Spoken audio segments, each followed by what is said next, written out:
안녕하세요. 생명의 흐름입니다. 이번 주는 2020년 가을 국제 장로 훈련 집회 메시지 7번에 왔습니다. 메시지 7번의 제목은 선한 싸움을 싸우고 달려야 할 길을 다 달리며 주님께서 나타나시기를 사모함입니다.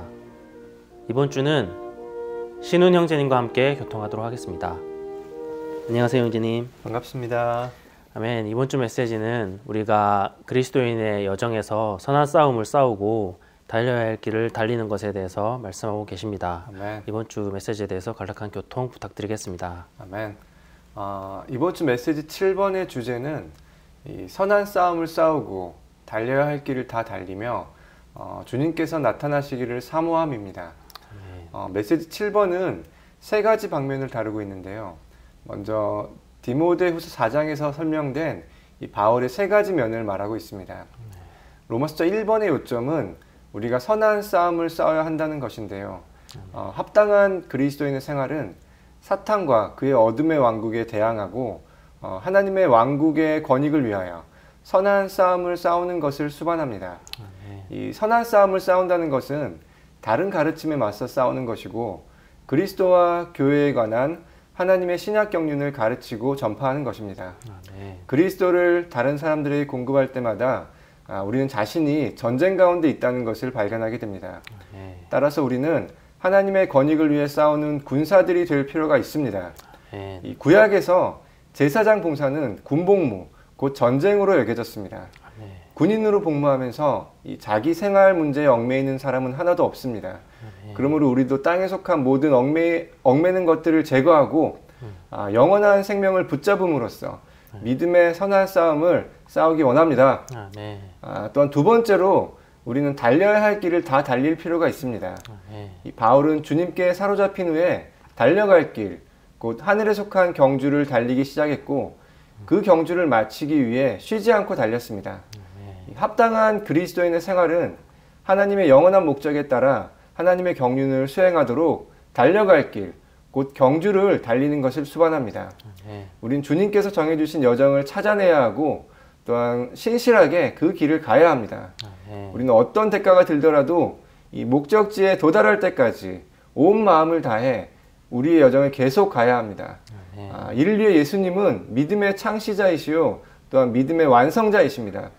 그러므로 우리는 다른 모든 목표에서 돌이켜 주의를 집중하여 예수님을 바라보아야 합니다.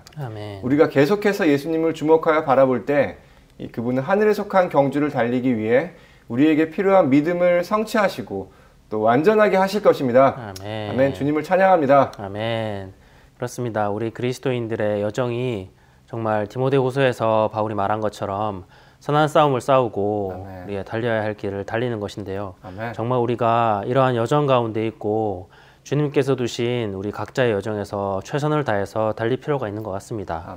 그리고 마지막으로 디모데후서 4장에서 말하는 이런 바울의 세 번째 방면은 무엇인가요? 네, 그 세 번째 방면이 이 로마서 3번에 나와 있는데요. 이 마지막으로 우리는 주님께서 나타나시는 것을 사모해야 합니다. 주님께서 나타나신 것을 사모하는 것과 또한 주님 자신을 사랑하는 것은 결코 분리될 수 없습니다. 우리가 주님의 오심을 기다리고 있다면 분명 우리는 그분께서 나타나시는 것을 또한 사모하는 이들일 것입니다.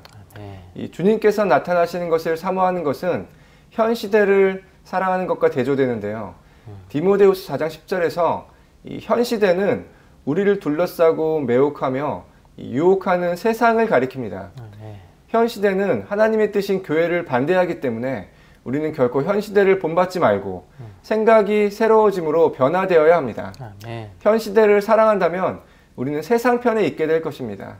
그러나 주님께서 나타나신 것을 사모한다면 우린 주님 편에 있게 될 것이고 주님의 권익을 위해 주님과 함께 싸울 것입니다. 아멘. 우리 모두 주 예수님을 사랑하고 그분을 우리의 생명으로 취하며 그분을 살고 그분을 확대하기 원합니다. 그분께서 오시기를 기다리며 그분께서 나타나시는 것을 사모하기 원합니다. 그러므로 우리가 주님의 기쁨에 참여하고 주님의 하늘에 속한 왕국 안으로 구원받으며 의의 면류관을 받기 원합니다. 아멘. 정말 우리가 형제님 말씀처럼 의의 면류관을 받기 위해서 이러한 선한 싸움을 다 잘 싸우고 주님께서 나타나시기를 사모하는 그러한 자들이 되기를 원합니다. 형제님 오늘 교통 감사합니다. 네, 이렇게 메시지 7번에 대해서 교통을 나누었습니다. 이어서 이 메시지의 영상을 함께 시청하시고 계속해서 위트니스리 형제님의 영상을 함께 보시도록 하겠습니다. We know from the revelation in the New Testament and in portions of the scriptures such as Romans 8, as they are opened up to us through the ministry of the age, that Christ in his resurrection is the prototype. In his resurrection, he became the firstborn Son of God. And he, as the prototype, is being reproduced in all of us as Christ in his heavenly ministry is carrying out God's complete salvation. In addition to this prototype, God in his wisdom presented and provided for us a pattern. The pattern of a God-man, the pattern of an overcoming life, the pattern of living in the reality of the kingdom of the heavens.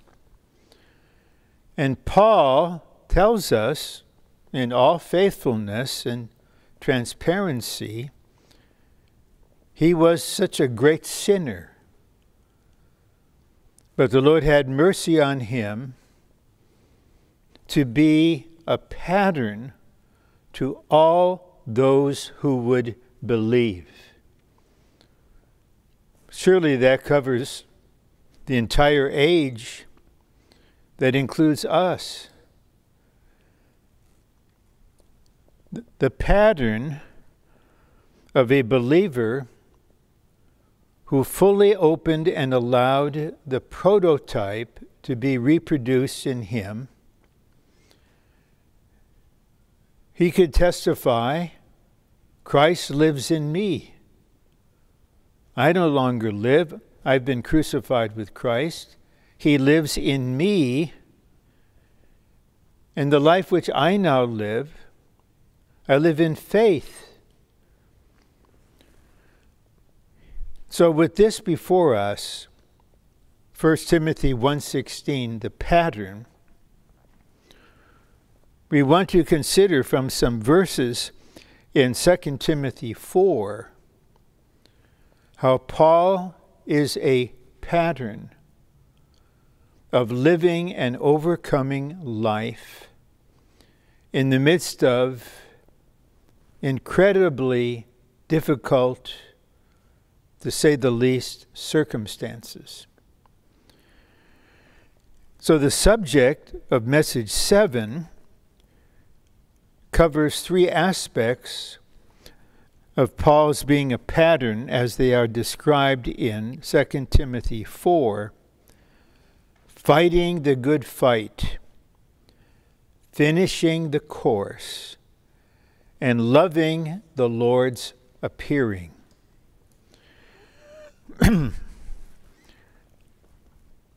I remember, this is back in maybe 1967. I'm just a beginner in the church life, was only here for maybe 6 or 7 months.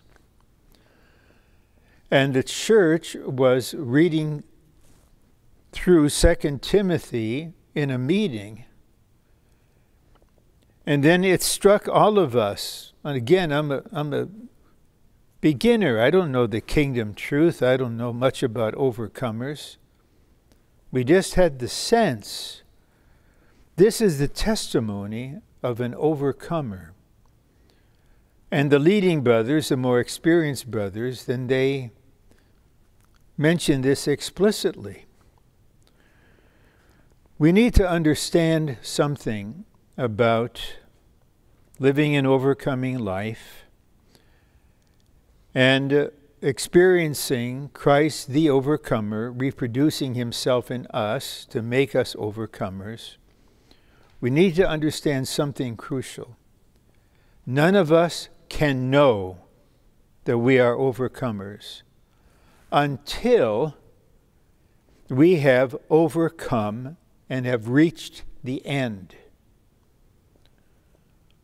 It's a very serious mistake. Very few saints would make this mistake, but I have received emails, you could tell from dear saints, but they're somewhat troubled, and they claim I'm an overcomer, I'm this and that. Overcomers, we will see, have finished the course. They have fulfilled their ministry. In 2 Timothy 4, Paul exhorted Timothy. He said, fulfill your ministry. Paul was fulfilling his. He could say, I finished, I fought, I kept. I'm expecting the crown of righteousness. The Lord will deliver me from every evil work. He will save me into his heavenly kingdom. We can only know this at the end. Because we are in a lengthy journey. We'll come to a section on this of great importance. And between now and the end, I believe as many of us realized, anything can happen. We're capable of any kind of failure. We still have a body that's a body of sin, a body of death. And some of us, maybe even all of us, know what it's like to just have a sense, an encouraging sense of victory, sincerely. And then not long after that, we stumble. Regarding that, possibly stumbling, there's a verse at the end of Micah that I love. It just nourishes and cherishes me. But this is what the prophet says. Do not boast against me, O my enemy, for when I fall, I shall rise again. And when I am in darkness, the Lord will be light to me.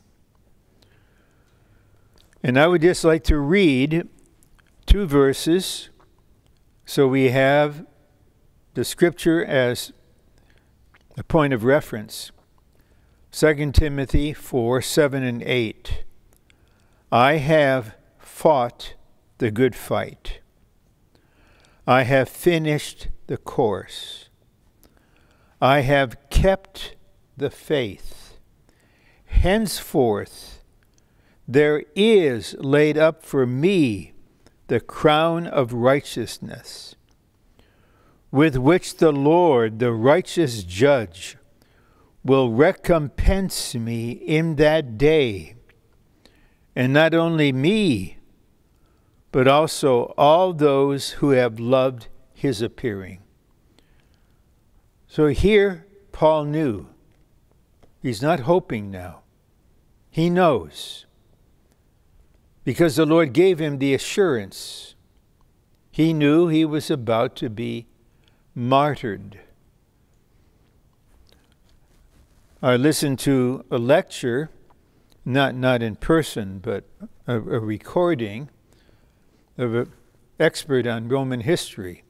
I'm interested in the first century as it relates to how the Lord was moving on the earth. And he just said directly, I don't know how the professor knew, that Paul was beheaded. This is under Nero. Nero turned others, he put them on a cross, then made them torches.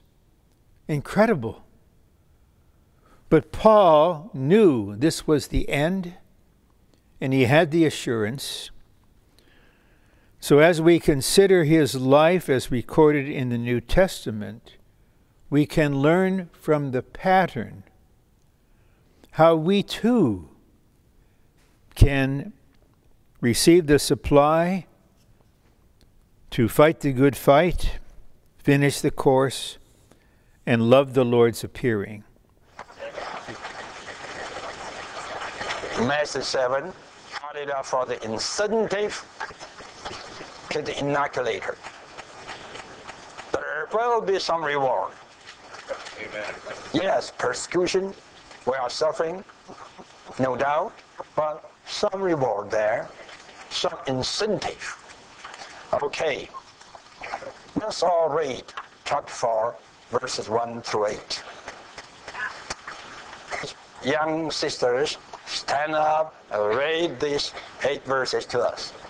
All these 8 verses. Please go.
Thank you.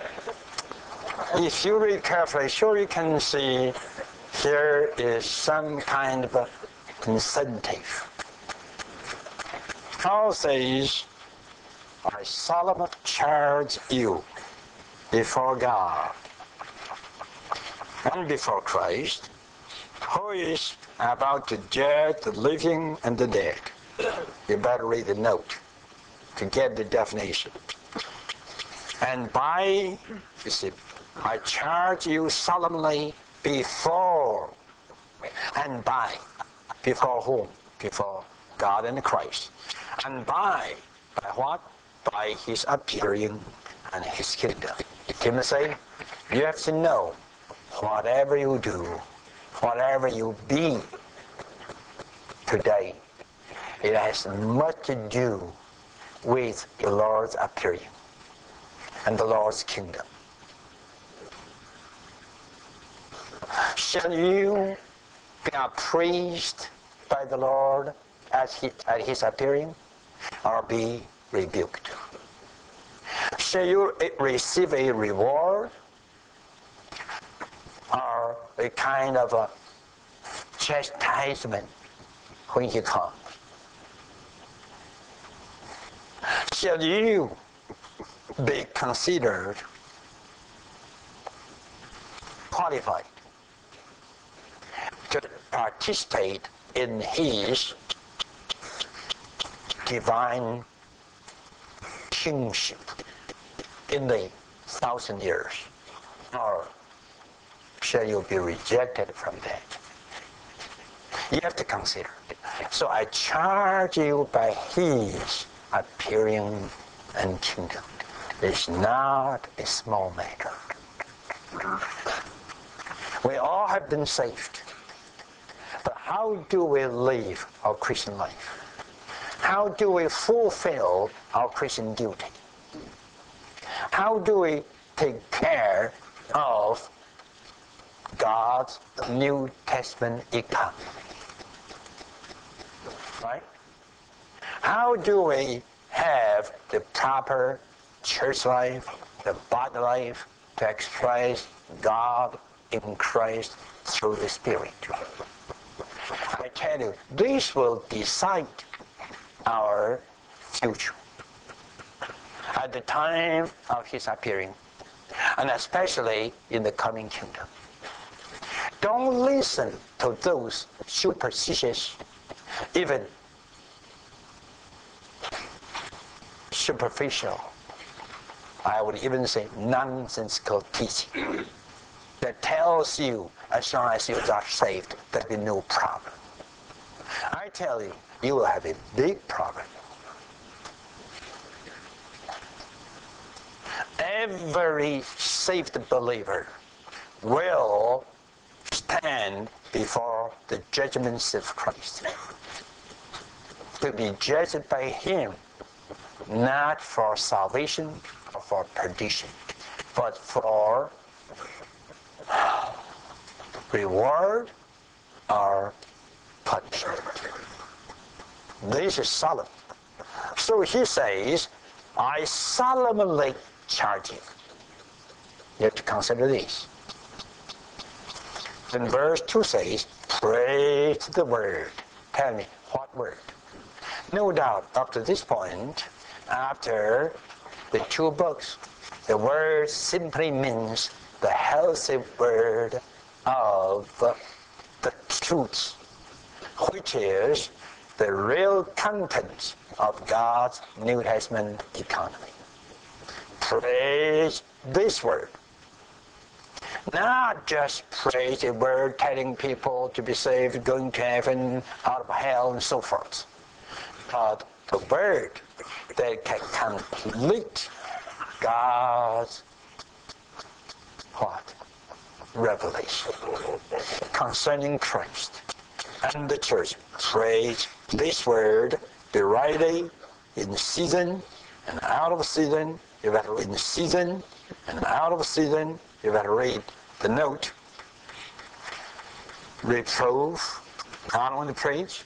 Sometimes you have to reprove, you have to rebuke, you have to exhort with all long suffering and with all long teaching. With all teaching. For the time will come when they, who are they?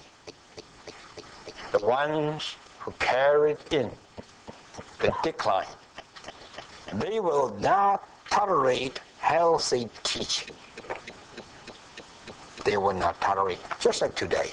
They will not tolerate. They don't like to hear the healthy teaching. No. They will not tolerate healthy teaching, but according to their own lusts, they will heap up for themselves teachers tickling their ear. And they will turn away their ear from truth. Now you understand what is truth. Right. Christ and the church. Amen. They turn away from these. Amen. They use the name of Christ. They abuse the name. And they misuse the name church. They turn away from the truth and will be turned aside to fable. But you be sober in all things, suffer evil, do the work of an evangelist. And this evangelist, not just preaching the death of Christ, but preaching the entire Bible, the New Testament economy of God. I fully accomplish your ministry, for I am ready, being poured out. That means as a drink offering. And the time of my departure is at hand. He was happy. He was triumphant. He shouted, I have fought the good fight. I have finished the course. I have kept the faith. Hallelujah. Henceforth, there is laid up for me the crown of righteousness, which the Lord, the righteous judge, will award to me in that day, not only to me, but also to all those who loved his appearing. Hallelujah. So you see, the incentive is here. A crown of righteousness will be awarded to you and me if we be faithful to the healthy word of the truth. If we would be faithful inoculators to carry out all the divine ingredients to inoculate today's Christians, that they may be rescued back to the full knowledge of the truth. Amen. Hallelujah. Amen. There is a reward awaiting us. We all will receive a crown of righteousness if we would be faithful to the Lord's ministry. Whatever He has told us through His ministry, we have to be faithful. Then we'll be encouraged and we will receive the reward. Okay, 믿음의 길, 예수님을 주목함. 히브리서 11장은 믿음의 정의를 밝히면서 시작되고 믿음의 증인들인 구약에 이기는 성도들의 체험에 게시된 믿음에 대한 간략한 역사를 제시하는 것으로 계속됩니다. 그런 후 12장 1절과 2절은 이렇게 말합니다. 그러므로 이렇게 많은 구름 같은 증인들이 우리를 둘러싸고 있으니 우리도 모든 무거운 짐과 우리를 쉽게 얽어매는 죄를 떨쳐버리고 인내로 우리 앞에 놓인 경주를 합시다. 우리 믿음의 창시자이시며 완성자이신 예수님을 주목합시다. 화합본 성경은 주목합시다 라는 말을 바라봅시다로 번역했습니다. 그러나 바라봅시다로는 충분하지 않습니다. 주목하다라는 단어는 주의를 집중하여 앞에 있는 것을 바라봄으로써 자신의 주변에 있는 모든 목표에서 분별되는 것을 의미합니다. 주의를 집중하여 주 예수님을 주목함으로 우리는 우리의 현재와 과거에 있는 모든 것에서 분별됩니다. 히브리서 11장에 언급된 구약에 이기는 성도들은 우리를 둘러싼 구름 같은 증인들이지만 그들 중 누구도 믿음의 창시자나 완성자는 아닙니다. 오직 주 예수님만이 믿음의 창시자, 기원자, 계시자, 인도자, 개척자, 선구자이십니다. 믿음은 주 예수님 외에는 그 어떤 존재, 곧 천사나 구약에 이기는 성도들 안에 있지 않습니다. 믿음은 주님 자신입니다.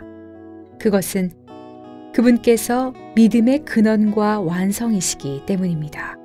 그러므로 우리는 예수님만을 주목해야 합니다. 신약에서 히브리서만이 우리가 주님을 따르는 이 길이 어떤 길이며 주님을 따라 이 길을 취하도록 동기를 부여하는 능력이 어디에 있는지를 보여줍니다. 히브리라는 말의 어원의 의미는 넘어가다입니다. 이것은 특별히 강을 건너는 것, 즉 강 이편에서 저편으로 건너가는 것을 의미합니다. 이것이 히브리라는 단어의 의미입니다. 그러므로 히브리서에서 하나님의 부름을 받아 주님을 따르는 모든 사람들은 강을 건너는 길을 취합니다. 그들은 한편에서 다른 한편으로 건너갑니다. 강을 건너는 것이 내포하는 의미는 매우 많습니다. 우리는 땅에 속한 것에서 하늘에 속한 것으로, 일시적인 것에서 영원한 것으로, 구약에서 신약으로, 하나님의 아들 밖에서 하나님의 아들 안으로 건너가야 합니다. 나아가 우리는 우리 자신에게서 하나님께로 건너가야 합니다. 히브리서는 우리가 현재의 것들에서 장래에 있는 것들로 건너가는 것에 초점을 맞춥니다. 그러므로 이 책은 이 길이 믿음의 길임을 계시합니다. 그뿐 아니라 히브리서는 그리스도인이 믿음의 길을 취하도록 동기를 부여하는 능력이 주 예수 그리스도께 있다는 것, 혹은 그분을 아는 데 있다는 것을 우리에게 보여줍니다. 히브리서는 먼저 하나님의 아들 그리스도께서 뛰어나시다는 것을 말합니다. 그런 다음 11장에서 우리의 길이 믿음의 길임을 제시합니다. 이 서신서의 첫 번째 부분은 하나님의 아들에 대한 인식을 제시하고 두 번째 부분은 우리의 길을 제시합니다. 우리가 취하는 길은 믿음의 길이고 우리가 이 길을 취하도록 동기를 부여하는 능력은 하나님의 아들에 대한 우리의 인식에 있습니다. 우리가 주님을 아는 만큼 이 길을 취하고자 하는 동기가 유발될 것입니다. 우리에게 동기를 부여하는 능력은 전적으로 주님에 대한 우리의 인식에 달려 있습니다. 그러므로 하나님 자신께서 항상 우리 앞에 계시도록 해야 합니다. 우리의 생각과 감정은 그분으로 점유되어야 하고 우리가 응시하고 주시하고 주목하는 것은 항상 주님이어야 합니다. 그분은 우리를 매혹하시고 우리에게 동기를 부여하시는 분이십니다. 그분은 우리를 매혹하시어 우리 앞에 놓인 길을 가게 하십니다. 또한 그분은 우리가 이 길을 가도록 동기를 부여하십니다. 주님을 섬기는 이들은 상당히 긴 시간 동안 믿음의 시련 가운데 놓일 것입니다. 이러한 시련에는 많은 방면이 있을 것입니다. 어떤 시련은 우리의 느낌에 영향을 줄 것입니다. 그러한 시련은 우리가 주님을 섬기는 데 관심이 없어지게 할 것이고 이 길을 취하는 데 있어서 달콤한 느낌을 잃어버리게 할 것이며 심지어 주님에게서 오는 격려의 느낌마저 사라지게 할 것입니다. 어떤 시련은 우리의 가족이나 건강과 관련된 문제일 것입니다. 어떤 시련은 물질적인 것이나 경제적인 문제와 관련된 것일 수 있습니다. 우리는 빈곤과 역경을 겪을 것입니다. 어떤 시련은 주님을 위한 우리의 일과 관련될 것입니다. 우리에게는 능력과 빛이 없을 것이고 우리는 투명하지 않을 것이며 주님의 인도가 없을 것입니다. 우리의 현재의 상황은 바뀔 것이고 우리는 주님의 마음을 만질 수 없거나 어떻게 해야 할지를 모를 것입니다. 우리 중 많은 사람이 주님의 길과 주님의 마음에 대해 분명하지 않고 확실하지 않게 될 것입니다. 어떤 시련은 우리의 일의 결과와 관련될 것입니다. 우리는 수고하고 일해도 아무 결과도 보지 못할 것입니다. 어떤 시련은 동반자들과 관련된 것일 수도 있습니다. 그들은 우리를 이해하거나 동정하지 않을 것이고 우리에게 열려있지도 않을 것입니다. 이것들이 다 시련입니다. 우리는 주님께서 주시는 시련들이 줄어들지 않았고 오히려 깊이에 있어서 더욱 증가되었다고 느낍니다. 주님의 마음 안에 있는 갈망은 우리가 성숙하고 그분의 일을 하고 영적인 무게를 얻는 것입니다. 이러한 목적을 위해 그분은 우리를 시련 안으로 이끌기로 작정하셨습니다. 우리는 과거에 그랬던 것처럼 주님을 따를 수 없을 것입니다. 즉, 우리의 열광적인 느낌과 번성과 축복에 따라서 그리고 우리의 일의 분명한 결과에 따라서 주님을 따를 수 없습니다.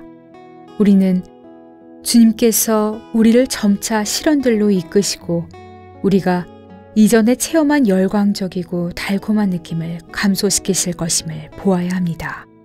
주님은 우리를 우리 자신의 느낌을 따를 수 없는 상황으로 이끌고 계십니다.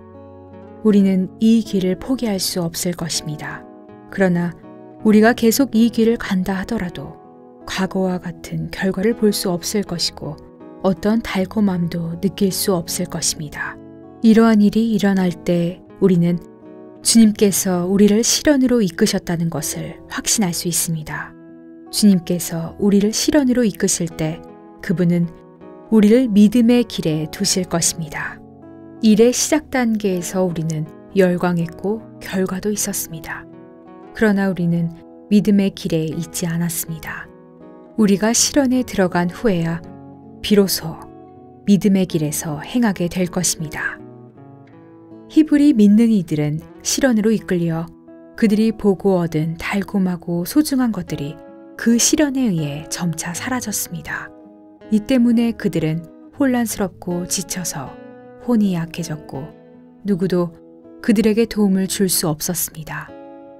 바로 그러한 배경에서 사도는 이 책을 씀으로써 히브리 믿는 이들에게 하나님의 아들께서 누구이시며 주님께서 어떻게 믿음의 길을 취하셨는지를 보여주었습니다.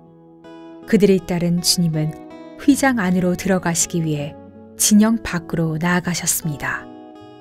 주님에 관해 말한 후에 사도는 주님에 대한 그들의 지식, 곧 그들의 믿음에서 나오는 인내를 가지라고 믿는 이들에게 말했습니다. 일단 우리가 믿음을 잃어버리면 우리는 또한 인내를 잃어버립니다. 하나님을 향해 우리는 인내와 믿음을 가져야 합니다. 바울은 구약에 있는 믿음의 첫 번째 증인인 아벨부터 시작하여 믿음의 증인들의 역사를 제시했습니다. 사도는 구약에서 믿음의 길을 취해 하나님을 따른 이들을 보여주기 위하여 증인들을 열거했습니다. 그들은 믿음의 삶을 살았습니다. 믿음을 말할 때 매우 중요한 한 가지 원칙은 바로 구약의 성도들이 취한 길이 믿음의 길이라는 것입니다. 그들은 어떤 것을 보고 행한 것이 아니기 때문에 그들이 걸은 길은 믿음의 길이었습니다. 예를 들어 아브람은 믿음으로 갈대아 우르를 떠나 가나안으로 갔습니다. 가나안 땅에서 그는 믿음으로 행하지 않은 것처럼 보이지만 여전히 하나님과 함께 행하고 있었습니다. 비록 아브라함은 하나님을 볼 수 없었지만 평생 하나님과 함께 행했습니다. 아브라함은 아무것도 얻지 못했지만 믿음으로 그 길을 갔습니다. 본 내용은 그리스도께서 우리의 마음에 그분의 거처를 정하심과 교회의 건축, 위트니스 리 전집에서 발췌하였습니다. 사도 바울은 디모데후서 4장 7절에서 그가 선한 싸움을 싸웠고 달려야 할 길을 다 달렸으며 믿음을 지켰다고 하였습니다.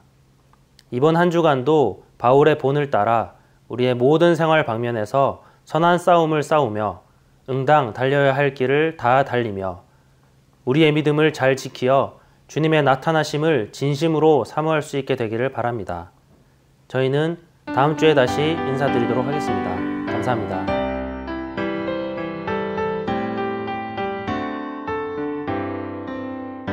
달려야 할 길 있다 할렐루야 또 이기는 길도 있다 시작한 자들에게 할렐루야 하나님은 말씀하셨네 주목하라 주목해 예수만을 주목해 모든 것에서 떠나 예수만을 주목할지라 분유한 것 떠나서 할렐루야 주 예수만을 주목해 다투던 것 떠나서 할렐루야 평강이신 주만 주목해 주목하라 주목해 예수만을 주목해 모든 것에서 떠나 예수만을 주목할지라 혼의 변덕 떠나서 할렐루야 이 목표만을 주목해 실패하는 나 떠나 할렐루야 주님 자신만을 주목해 주목하라 주목해 예수만을 주목해 모든 것에서 떠나 예수만을 주목할지라 모든 과거 떠나서 할렐루야 산 주님만을 주목해 선과 악을 떠나서 할렐루야 길에 달릴지라. 주목하라 주목해 예수만을 주목해 모든 것에서 떠나 예수만을 주목할지라. 시작한 것 끝내는 할렐루야 주 얼굴만을 주목해 그의 얼굴만 보며 할렐루야 우린 이 길에서 이긴다. 주목하라 주목해 예수만을 주목해 모든 것에서 떠나 예수만을 주목할지